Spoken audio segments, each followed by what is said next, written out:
আনাস বিন মালিক রাদিয়াল্লাহু তাআলা বর্ণিত বুখারী শরীফ হাদিস, মহব্বতে কিছু হয় না। কে বলেছে আপনাকে? ইবাদত যদি মহব্বত নিয়ে করেন, খোদার কসম আপনি সেজদা দিতে দেরি হবে না, আল্লাহ কবুল করতে দেরি হবে না। মহব্বত নিয়ে দিতে হবে, বিল লিসান বললে হবে না, তাসদিকু বিল কলব। আমি সব সময় বলি অন্তর থেকে মেনে তারপরে সেজদায় যান। অন্তর থেকে মেনে ইয়া রাসূলুল্লাহ বলে দেখেন, আমার কামলিওয়ালা নবী দেখা দেয়। সুবহানাল্লাহ।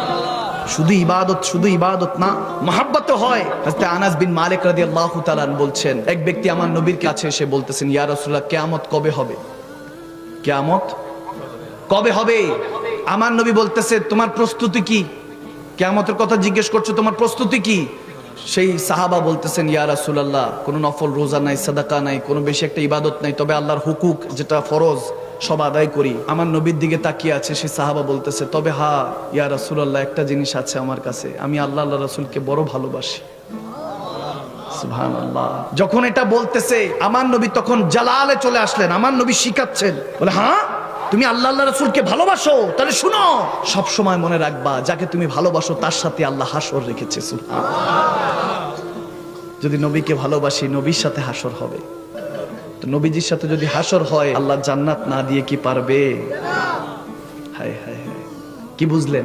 সে নবীকে জানের চাইতে বেশি ভালোবাসুন, প্রাণের চাইতে বেশি ভালোবাসুন। হযরত খুবাব রাদিয়াল্লাহু তাআলা, সাহাবায়ে রাসূলদের নাম এজন্য নিচ্ছি যাতে মনে থাকে। হযরত খুবাব, কি নাম? আওয়াজ দেন, কি নাম? খুবাব রাদিয়াল্লাহু তাআলা। তিনি দিন মজুর ছিলেন, দিন এনে দিন খেতেন, কষ্ট করে উপার্জন করতেন। এক ইহুদির কাছে চাকরি করতেন, আস বিন কাহেল, ওই কাফের কাছে চাকরি করতেন। 3 দিনের কাজ দিনে করাইছে, কামলার মতো খাটাইছে। খাটানোর পর যখন স্যালারি নিবে, বেতন নিবে, সারা দিনের মজুরি নিবে, আসছে যখন হযরত খুবাব, তখন সে বলতেছে, তুমি তো মুহাম্মদ আরবির কালমা পড়ছো না, মুসলমান হইছো, যেহেতু কালমা পড়ছো তোমাকে টাকা দিব না, কালমা ছাড়ো। নাউজুবিল্লাহ পড়াই, কালমা ছাড়লে দিব। হযরত খুবাব মুচকি হাসি দিয়ে, তখন কাজ করার পর যদি কেউ টাকা না দেয় খারাপ লাগে না? অথচ আমার নবী বলছে, শ্রমিকের ঘাম শুকাবার আগে টাকা দিয়ে দিতে হবে, ঠিক কি না? পয়সা দিয়ে দিতে হবে। হায় হায় হায়, যখন তেনাকে বলা হলো কালমা ছাড়ো তাইলে পয়সা পাবা, হযরত খুবাব বলতেছে, তোমার কাছে কি মনে হয় আমার কালমা এত সস্তা? সুবহানাল্লাহ। তো ভালোই হয়েছে, তুমি দিচ্ছ না, টাকা দিচ্ছ না। আমি চিন্তা করছি যে আমার নবী এখানে আমার ডিউটিতে লাগাইছে, কষ্ট করছি, স্যালারি কেটে রেখে দিছে। কালমা ছাড়বি না, কি পেয়েছিস সেই নবীর মধ্যে? সে মুস্তাফা আরবির মধ্যে কি পেয়েছিস? তেনার একটা শব্দ, একটা লাইন, আমার জান, আমার মা বাপ, আমার 14 গোষ্ঠী, সেই কথার মধ্যে কুরবান।